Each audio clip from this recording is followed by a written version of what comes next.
ان کے درمیان میں کوئی چیز حائل نہیں ہوتی، یہ باریک دستانہ خلیفہ محترم کی صداقت میں کیوں حائل ہو رہا ہے؟ درباریوں کی تیوریاں ایک بار پھر چڑھ گئیں اور یوں معلوم ہوا جیسے اب کچھ ہو جائے گا، لیکن خلیفہ نے اس موقع پر بھی تدبر کا ثبوت دیا۔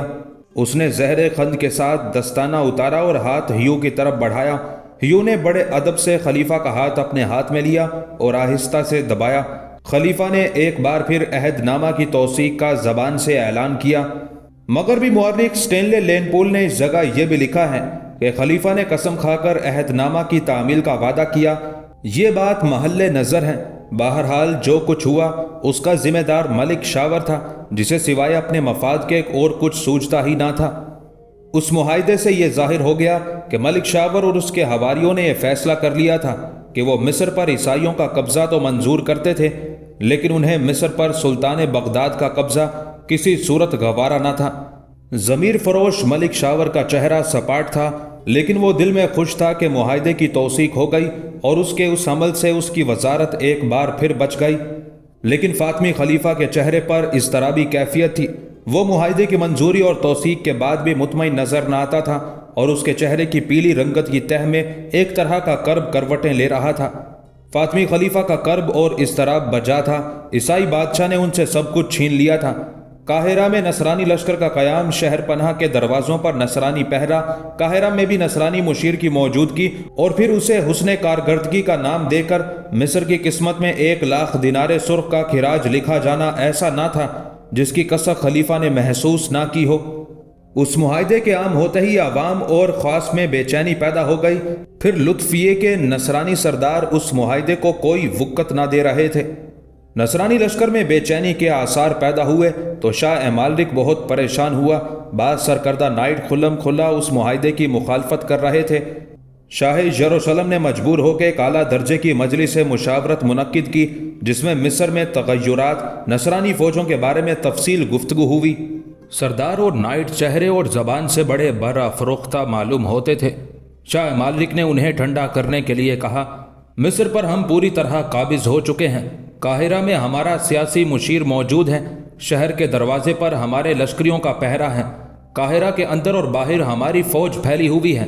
اس قبضے کے بعد ہمارا دوسرا قدم یہ ہونا چاہیے کہ ہم اپنی شمالی سرحدوں کو مضبوط کریں۔ دمشق سے ہماری سرحدوں کو شدید خطرہ ہے۔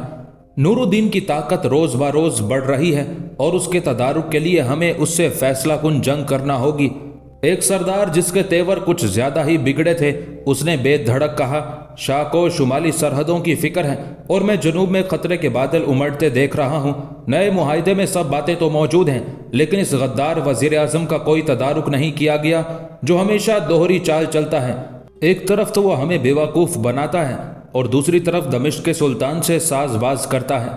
شاہ مالری کو اس کا اکھڑ لہجہ بہت ناگوار گزرا۔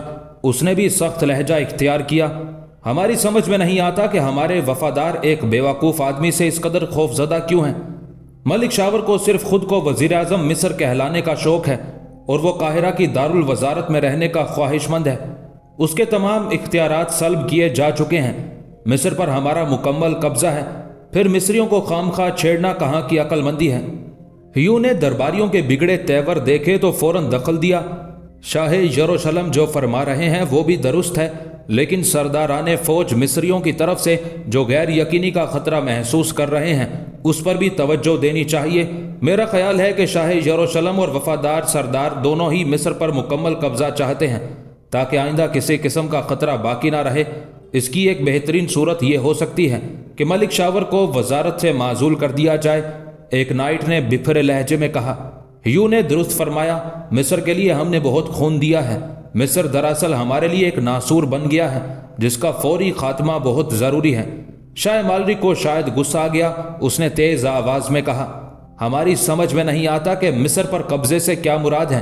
قاہرہ اور فسطاط میں ہماری فوج موجود ہے، شہر پناہ پر ہمارا قبضہ ہے۔ ہمارے سیاسی مشیر سے مشورے کے بغیر ملک شاور ایک قدم نہیں اٹھا سکتا۔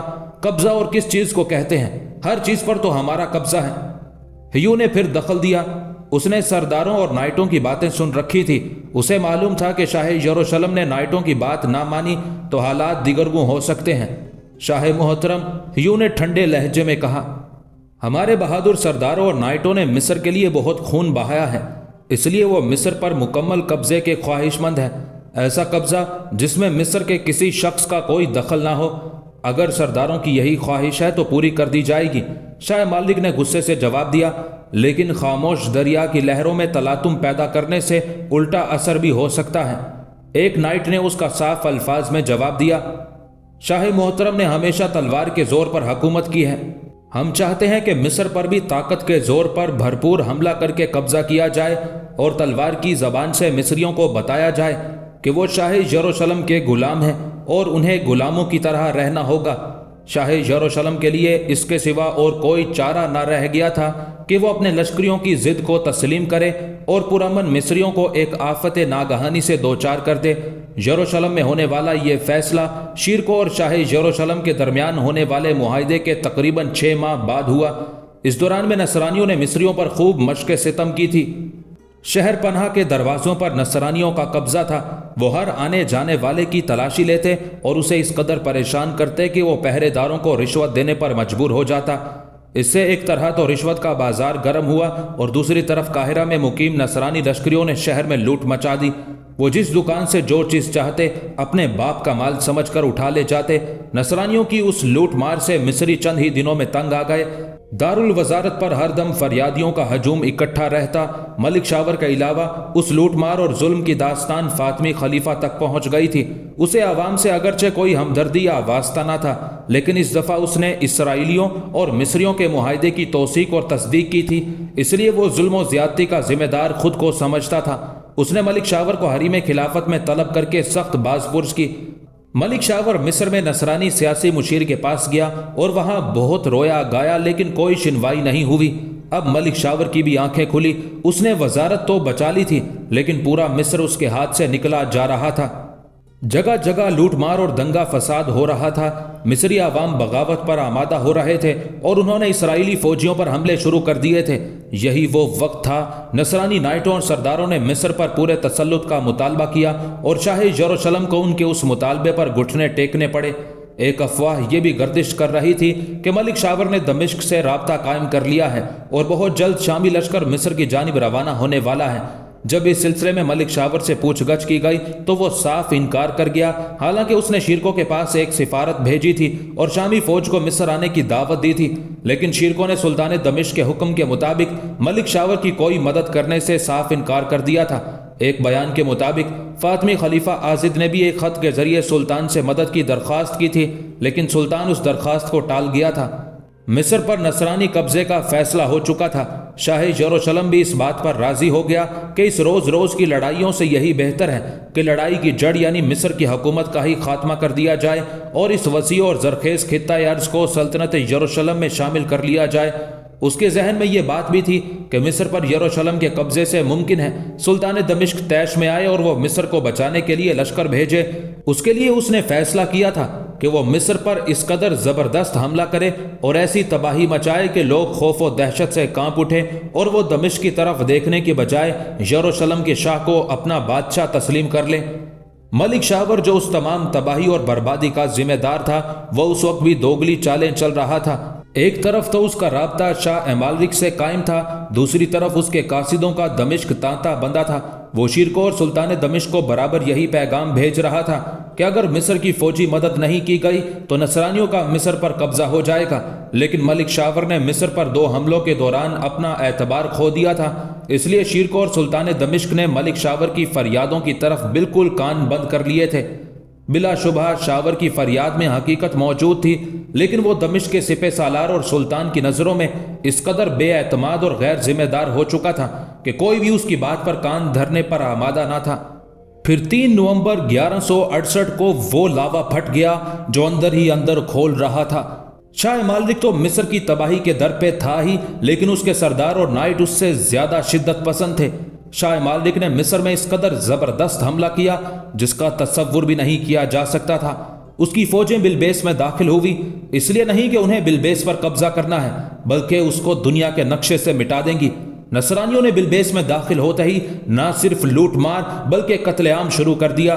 اس حملے کا کوئی امکان نہ تھا۔ لوگ کسی حد تک مطمئن تھے کہ اچانک ان پر قیامت ٹوٹ پڑی۔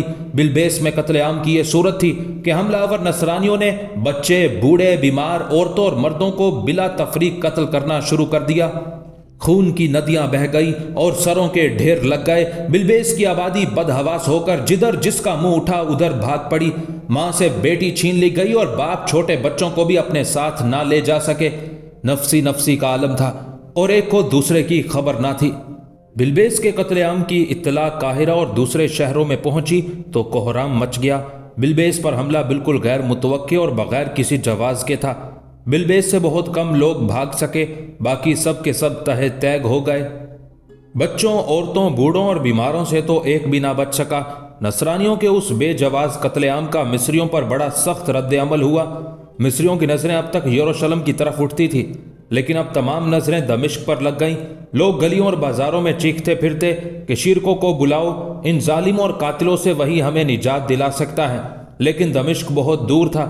پھر مصریوں کے وزیر اعظم نے شیرکو اور سلطان دمشق کے ساتھ کون سا اچھا سلوک کیا تھا کہ انہیں مصریوں سے ہمدردی ہوتی۔ بلبیس کے قتل عام کی خبر مہینوں ہفتوں کی بجائے دنوں میں دمشق کو پہنچ گئی۔ ہر دل غم میں ڈوب گیا اور ہر آنکھ اشک بار ہو گئی۔ دربار دمشق میں ہر روز بلبیس کا ذکر ہوتا اور لوگ سسکیاں اور آہ بھرتے۔ سلطان دمشق اپنے درباریوں کے جذبات میں شریک تھا، لیکن مصریوں نے اس کے لشکر کے ساتھ جو سلوک ایک بار نہیں 2 بار کیا تھا، ان کا وہ سلوک اس کے ارادوں میں مزاحم ہو رہا تھا اور وہ کوئی فیصلہ نہ کر پا رہا تھا۔ مصر کے حالات بگڑتے جا رہے تھے۔ بلبیس کے قتل عام نے مصریوں کو عقل دے دی تھی۔ مصری فوجی بڑے جوش و جذبے سے دفاعی جنگ کی تیاری کر رہے تھے۔ بلبیس پر نصرانیوں کا قبضہ ہو چکا تھا اور اب نصرانی لشکر قاہرہ کی طرف بڑھ رہا تھا۔ ملک شاور نے اگرچہ قاہرہ کا دفاع مضبوط کر لیا تھا مگر اب بھی اپنے مفاد کی فکر میں تھا۔ اس نے شاہ یروشلم کے پاس صلح کے لیے ایک سفارت بھیجی۔ ادھر ملک شاور اور شاہ مالک میں صلح کی گفتگو ہو رہی تھی، ادھر فسطاط کی آتش زدگی کا واقعہ پیش آیا۔ فسطاط کا پرانا شہر جو 300 سال تک مصر کا دارالسلطنت رہ چکا تھا اور اس وقت قاہرہ کی گنجان آبادی کی ایک نواحی بستی تھی۔ ملک شاور کی دفاعی حکمت عملی کے تحت اسی کے حکم سے 13 نومبر 1168 کو نذر آتش کر دیا گیا تاکہ نصرانیوں کو پناہ نہ مل سکے۔ اس آتش زنی کے لیے نفط یعنی تیل کے 20,000 پیپے اور 10,000 مشعلیں استعمال کی گئیں۔ اسے ایسی آگ بھڑکی جو 54 دن تک جلتی رہی۔ اس آگ نے ایسی قیامت توڑی کہ قاہرہ کے جنوبی بیابان میں ریت کے تودوں کے نیچے کوڑے کرکٹ کے ڈھیروں میں اس کے سیاہ نشانات آج بھی تلاش کیے جا سکتے ہیں۔ آتش زدگی کا یہ واقعہ بلبیس کے قتل عام کے صرف 9 دن بعد پیش آیا، جس نے اس گنجان آبادی کو بلبیس ہی جیسے قتل عام کی تباہ کاریوں سے دوچار کر دیا۔ لوگ بھاگ بھاگ کے قاہرہ پہنچ رہے اور پورا قاہرہ دور دور تک دھوئیں کے بادلوں میں لپٹا ہوا تھا۔ ملک شاور اور شاہ یروشلم میں صلح کی بات چیت چل رہی تھی۔ ملک شاور نے اس گفتگو میں خلیفہ کو بھی شامل کرنا چاہا اور خلیفہ کو سمجھانے کے لیے قاضی فاضل عبد الرحیم خراسانی کو خلافت مآب روانہ کیا اور خلیفہ سے ان الفاظ میں درخواست کی: عیسائیوں کو جزیہ اور خراج دینا اس سے بہتر ہے کہ ترکوں کا تسلط اور عمل دخل ان شہروں پر ہو۔ فاطمی خلیفہ نے ملک شاور کی اس غیر ذمہ دارانہ درخواست کا کوئی جواب نہ دیا۔ فسطاط کے دھوئیں نے قاہرہ کے شہریوں کو تنگ کرنا شروع کر دیا۔ نصرانی فوجیں قاہرہ کے قریب پہنچ چکی تھی، لیکن اس دھوئیں سے پریشان ہو کر کچھ پیچھے ہٹ گئی تھی۔ ادھر ملک شاور نے 10 لاکھ اشرفیوں کے عوض شاہ یروشلم کو اس بات پر رضامند کر لیا کہ قاہرہ پر حملہ نہیں کرے گا۔ اس خطیر رقم میں سے ملک شاور نے 5 لاکھ اشرفیاں شاہ کو ادا کر دی اور باقی کا وعدہ کیا، لیکن شاہ یروشلم نے ملک شاور کو مطلع کر دیا کہ نصرانی لشکر اس وقت تک قاہرہ سے واپس نہیں جائے گا جب تک اسے پوری رقم ادا نہیں کی جاتی۔ اس طرح 5 لاکھ اشرفی ادا کرنے کے بعد بھی نصرانی لشکر قاہرہ کے قریب ٹھہرا ہوا باقی 5 لاکھ اشرفیوں کی ادائیگی کا انتظار کر رہا تھا۔ فسطاط کے بارے میں ایک بات کا انحصار بہت ضروری ہے۔ اس شہر کی وجہ تسمیہ پہلے بھی تفصیل کے ساتھ بیان کی جا چکی ہے، اسے دوبارہ اس لیے بیان کیا جا رہا ہے تاکہ اس کی اہمیت کا اندازہ ہو سکے۔ حضرت عمر رضی اللہ تعالیٰ عنہ کے عہد خلافت میں جب سپہ سالار عمرو بن عاص رضی اللہ تعالیٰ عنہ فتح بابلون کے بعد سکندریہ پر فوج کشی کے لیے روانہ ہونے لگے اور خیمے ڈیرے اکھاڑے جانے لگے تو ایک خیمے میں دیکھا کہ کبوتری نے انڈے دیے ہیں۔ خیمے کے فراش نے اس کی اطلاع سپہ سالار لشکر اسلام کو پہنچائی۔ فاتح مصر نے فرمایا کہ خیمے کو اسی طرح رہنے دو، سکندریہ سے واپس آنے کے بعد کچھ فیصلہ کیا جائے گا۔ عمرو بن عاص جب سکندریہ فتح کر کے واپس آئے تو انڈوں میں سے بچے نکل آئے تھے۔ سپہ سالار نے اس کی تفصیل خلیفہ دوم حضرت عمر رضی اللہ تعالیٰ عنہ کو لکھ بھیجی۔ حضرت عمر نے اس کے جواب میں حضرت عمرو بن عاص کو حکم دیا کہ اس مقام پر ایک نیا شہر آباد کیا جائے جس کا نام فسطاط ہو، کیونکہ عربی میں فسطاط کے معنی خیمہ کے ہوتے ہیں۔ عمرو بن عاص رضی اللہ تعالیٰ عنہ نے خلیفہ کے حکم کے مطابق وہاں شہر آباد کیا اور اس کا نام فسطاط رکھا گیا۔ عین اس مقام پر جہاں خیمہ نصب تھا وہاں ایک وسیع مسجد کی تعمیر کی گئی جو مسجد عمر کہلائی۔ فسطاط کی آتش زدگی نے جامع عمر کو بھی شدید نقصان پہنچایا۔ پھر جب اس قدیم اور متبرک شہر کی تباہی کی خبر سلطان دمشق نور الدین زنگی کے دربار میں پہنچی تو اسے اور اس کے درباریوں کو اس سے سخت صدمہ پہنچا، جبکہ اس شہر کو اس شخص نے جلانے کا حکم دیا تھا جو خود کو مصر کا مسلمان اور وزیر اعظم کہلاتا تھا۔